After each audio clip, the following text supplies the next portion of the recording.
Go. Wow, oh my god. Awesome. Look at that.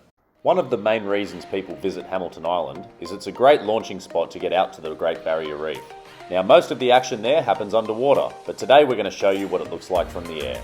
And if you're interested to see more about Hamilton Island, you can check out our full 3-day and 4-night itinerary linked in the comments below. Got it! Oh my god. So it's time for Anne's big birthday surprise, where we're going to get in a helicopter and then go snorkeling. She's dressed up like a movie star. No, I did not.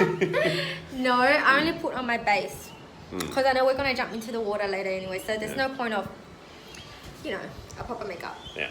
Well, anyway, it's time for me to get ready as well. Done. Water. It is a requirement that you wear a life jacket at all times.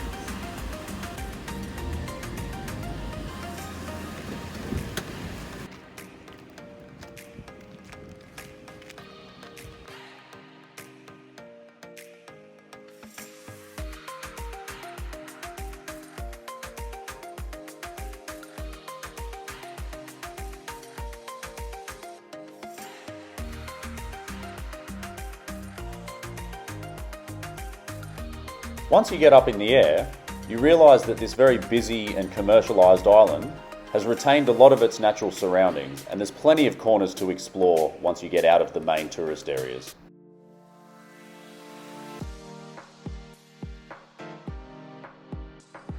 As you fly away from Hamilton Island, you'll quickly find yourself above Whitsunday Island.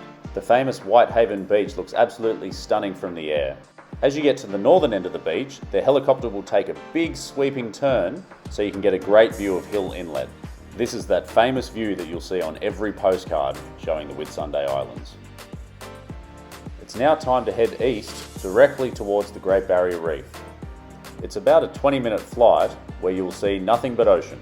But when the reef finally emerges, you hit this strange section of reef where it's a little bit dull, a little bit desolate, and it seems to go forever. It's only when you cross this super deep channel that the reef really comes to life. The colours are absolutely mind-blowing. And one of the real highlights of the trip was when we flew over Heart Reef. You do a couple of laps to get a really good look at the heart-shaped formation in the coral below. From there, we continued the rest of our journey over the outer reef and towards Reef World. And while we weren't quite ready for our helicopter trip to be over, we were dying to get underwater and see what the reef had to offer. Unfortunately, we found the Reef World complex to be a little bit underwhelming. We thought we'd kick things off with a coral viewing on the boat that goes up and down the coral line, but most of what we saw was bleached white coral, a handful of fish, but nothing that looked too lively. The water looked much more promising, so we thought we'd grab the snorkel gear and jump in and see what we could find. So we jumped in the water with high hopes, and we spent the next hour swimming up and down the coral face looking for anything that looked colourful or remotely interesting. Unfortunately, this was also a little underwhelming. A lot of the coral has been damaged and has lost its colour, and there wasn't exactly an abundance of sea life. And while we did see some colourful fish, they were few and far between, and it just wasn't that mind-blowing experience that we hoped for. So I suspect that Reef World is probably past its best.